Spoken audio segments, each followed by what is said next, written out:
Ода Лондон, BBC, саламатсыздарбы. Ел аралык жаңылыктар менен таныштырып, Гүлнара Касманбетова. Кытай жарандарга көзөмөл салуу системасын коронавирустун жайылышын токтотуу үчүн пайдаланууда. Бул карама-каршылык жараткан ыкманы башка өкмөттөр да колдонобу? COVID-19 вирусу кишинин денесине кандай таасир этет?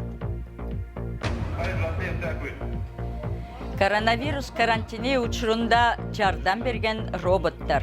Соңку технология жаңылыктары апталык клик баяндамабызда. Коронавирус пандемиясы Кытайда башталганы менен өлкөдө азыр АКШ, Италия, Испанияга караганда вирусту жуктургандар саны кыйла төмөн. Кытайдын өкмөтү эпидемияны ооздуктоо үчүн тургундарды телефондору аркылуу көзөмөлдөө технологиясын колдонууда. Башка мамлекеттерде ушул сыяктуу технологияны колдонуу жолун караштырууда. Учурунда карама-каршылык жараткан Кытайдагы көзөмөл системасы кандай колдонулуп жатат? Жана ушул абалда ага жол берилгени туурабы? Кытай коронавируска каршы күрөштө жогорку технологияларды колдонуп жатканы жөнүндө көп эле сөз болууда. Роботтар ооруканаларга тамак аш жеткирүүдө. Адамдарды жүзүнүн тааныган камералар алардын дене табындагы ченеп турууда. Ал эми карантиндин толук сакталышына дрондор көз салып турат. Бирок биздин көзүбүзгө көрүнбөгөн технология колдонулсачы? Кытайда карама-каршы пикирлерди жараткан көзөмөл системасы жарандарды онлайн же офлайн, башкача айтканда интернетке байланышса да, байланышпай турса да кайда жүргөнүн аныктаган ыкманы колдонууда. Пандемия учурунда бул ыкма абдан жигердүү болуп чыкты. Массалык көзөмөл салуу тармагын курууга коммунисттик партия ондогон жылдарды жумшаган. Бул ишти дүйнө жүзү боюнча такай сынга алып келишти. Бирок дүйнө коомчулугу COVID-19 токтотууга алып урушуп жатканда Кытайдын ыкмасы алгылыктуу ыкма болууда. Мисалы, Түштүк Кореяда мындай болду. Алар мобилдик телефонуңуз аркылуу кайда жүргөнүңүздү аныкташат. Эгер коронавирус жуктурган бирөө сизге чейин жүрүп кеткен жерге барып калсаңыз, дароо эскертүү жөнөтүшөт. Сингапур, Израиль, Иран, Тайвань жана Орусия Кытайдын бул ыкмасын колдонушууда. Башка мамлекеттер дагы ушуга өтүшү мүмкүн. Демек, Кытайдын мобилдик маалыматты көзөмөлдөө системасы пандемия учурунда кандай иштеп жатат? Иш мына бул ID картадан башталат.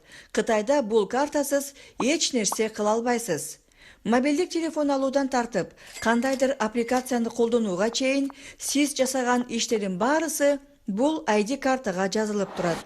Толук карантинге алынган аймактарда мобилдик телефон аркылуу кишилердин кыймыл-аракетин көзөмөлдөп, коменданттык саат тартибин сактап жатышат. Карантинге коюлган адам үйүнөн сыртка чыгып кеткен болсо, дароо жергиликтүү бийликке белгилүү болот.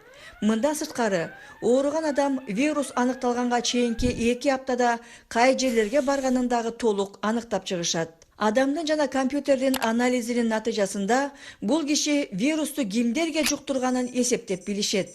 Эгер вирусту жуктурган киши поездге түшкөн болсо, бардык жүргүнчүлөргө ап аркылуу кабар берип, саламаттыгы аяр адамдарды эскертишет.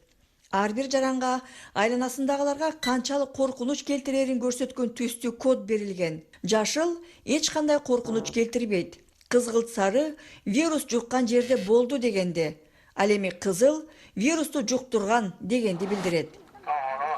Эгер Кытай мамлекетинин тартипти бекем аткаруу механизми болбогондо, мындай кибер көзөмөлдүн пайдасы да жок болмок. Полиция жана ыктыярчылар тобу карантин маалында көп кабаттуу апартаменттердин эшиктерин кайтарып, эч кимди чыгарбай турушту. 5 апта ичинде Кытай күнүгө миңдеген кишилерге жугуп жаткан вирустун жаңы жуккан учурларын нөлгө түшүрдү. Бирок маалымат көзөмөлдөө системасын колдоно баштаган өлкөлөрдө атуулдар анын узак мөөнөттүү кесепеттерине кабатыр болушууда. Биз өкмөттөргө эмнени айткыбыз келет? Бийликтин массалык көзөмөлдөөсүнө өтүүдөн мурун коомдук саламаттыкты сактоо кызматкерлери өкмөттүн өзү бул технология учурдагы кризисти токтотот деп ынандырышы керек. Жеке маалыматтын купуялуулугу менен коопсуздук ортосунда тең салмакты табуу өкмөттөр менен коом ортосундагы эзелтен бери келаткан көйгөй. Бирок буга чейинки тарыхта бул көйгөй мынчалык курч болуп кырынан турган эмес. Жарандарды көзөмөлдөө системасы Кытайда колдонулуп жатканы тууралуу уюлдук телефон аркылуу интернетибизден дагы окуңуздар. Дарегибиз bbc.com. Кыйгач сызык Кыргыз. Дүйнө жүзү боюнча 1 миллиондон ашык адам коронавирусту жуктурду. 50 миңден ашуун киши көз жумду. Кошмо Штаттар вирустан эң жабыркаган 3-чү өлкө болду.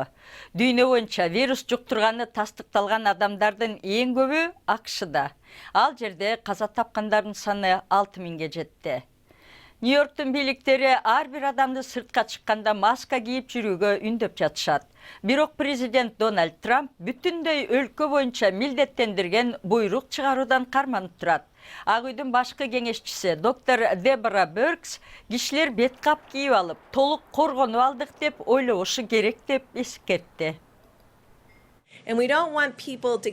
Биз элдин жөн гана маска кийип алып, өздөрүн сак сезип калышын каалабайбыз. Анткени бул жетишсиз. Көздөрүңүздү масканын артында ката албайсыз. Башка буюмдарды кармаган соң, ошол эле колуңуз менен көзүңүздү да кармап алсаңыз, вирусту кадимкидей эле жуктуруп аласыз.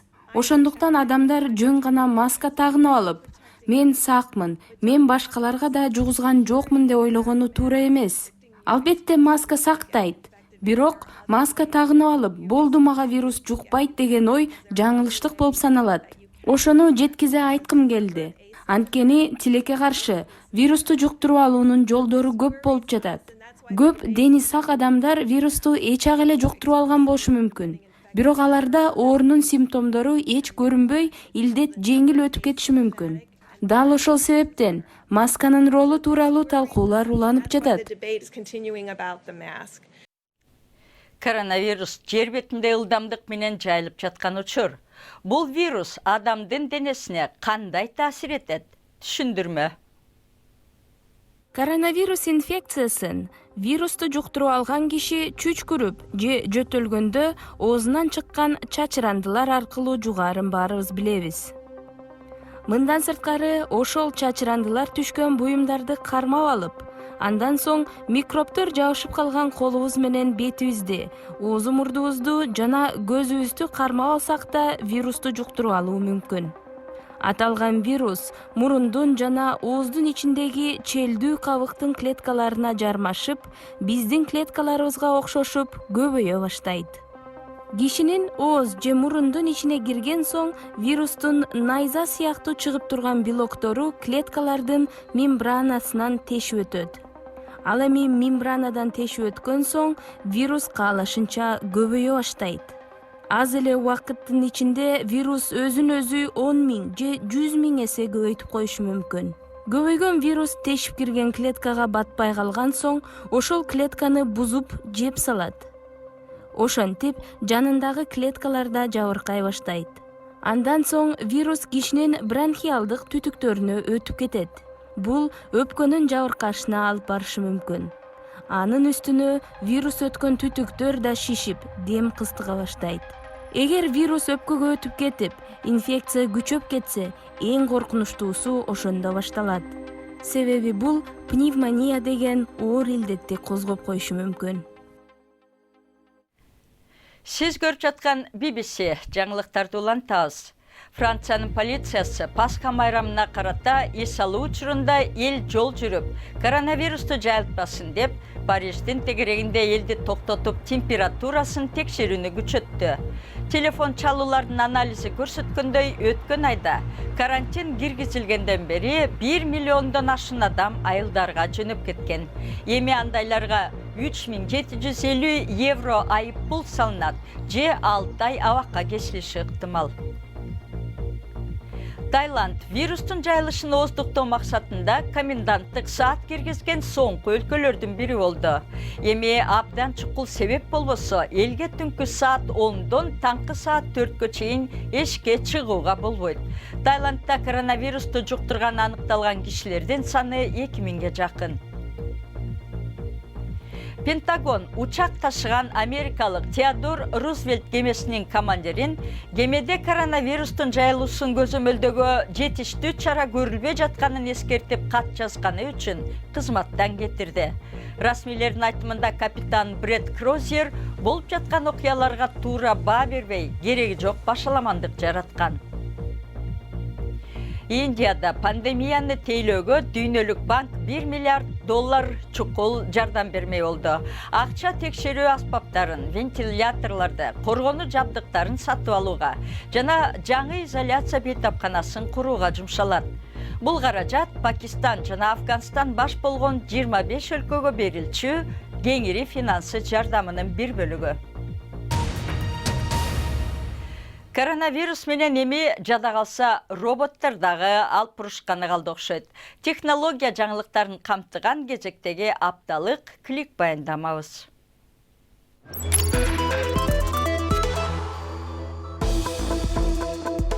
Тунисте карантин чараларын күчөтүү үчүн робот автоунаалары көчөлөргө чыгарыла баштады. Аралыктан башкарылуучу унаалар эми адамдарга жакын келип, алардан документин жана эмне үчүн көчөгө чыкканын сурайт. Анткени буга чейин тургундарды карантин эрежелерин сактоого чакырышкан. Твиттердин билдиришинче, коронавирустун жайылышы тууралуу эрежелерди карап чыккандан кийин тармактагы 1100дөй жалган маалымат өчүрүлгөн. Башкача айтканда, колдонуучулар вирусту тарашын күчөткөн маалыматтарын өчүрүшү зарыл. Мындан сырткары, адамдарда вирусту жуктуруу тобокелчилигин жогорулаткан. Мисалы, эксперттердин кеңешин четке кагып, туура эмес дарыларды ичүүгө чакырган сыяктуу мазмундагы маалыматтар өчүрүлүшү керек. Балким кийинки жолу күнүмдүк чуркоого чыкканыңызда, бул экзоскелет кызыл ашык, кадам таштап жатканыңызда көбүрөөк секирик жасашыңыз үчүн жардам бериши мүмкүн. Стэнфорддун инженерлери чуркоону жеңилдетүү үчүн колдонуучунун буттарына кадалуучу каражат ойлоп табышты.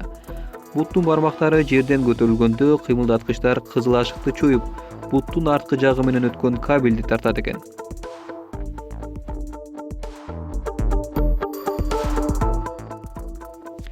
Берүүбүздүн аягында, эгер жумушуңуздан же үй бүлөңүздөн келген видео чалуулар зеригиштүү болуп баратса, анда анын ордуна эмне үчүн айрым жаныбарларды жаңы дус кылууга болбосун.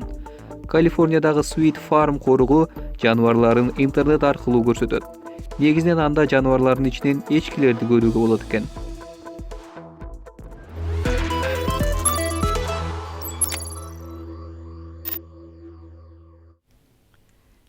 Спорт. Премьер-лиганын беттештери дагы артка жылдырылганы калды окшойт. Адегенде матчтар 30 апрелде кайра башталат деп божомолдоп жатышкан. Бирок эми лига оюндары май айына жылдырылганы калды. Франция менен Испания өз өлкөлөрүнүн лига мелдештерин белгисиз мөөнөткө чейин токтотуп коюшту. Мурунку түрмөктөрдүн биринде карантин сактабаган эчкилер жөнүндө айтып бердим эле. Бүгүн жапайы жаныбарлардын жоругун көрөлү. Бул адам баласы көрүнбөй эле калды, кайда кетти дедиби? Айтор көчөлөрдө жапайы жаныбарлар да пайда боло баштады. 2 апта мурун карантин киргизилген Чилидеги Сантьяго шаарынын борборунда ушуну менен экинчи пума илбирси жүргөнү байкалды. Аны кармап алган ветеринар доктурлар жаныбардын саламаттыгы жакшы экенин текшерип туруп, кайра тоого алып барып кое беришти. Кантчын эме, жапайы жаныбар болсо да, бу кишилердин аманчылыгын билип коеюн десе керек. Дем алыш күндөрү сайтыбызга кирип бермектеңиз, дарегибиз bbc-kyrgyz.com. Ал жерде коронавирус менен дүйнө өлкөлөрү кантип алып бурушуп жатканы жана коргонуу чаралары жөнүндө окуңуз. Апта бою сиздер менен Гүлнара Касманбетова болду. Ден соолукта болуңуздар.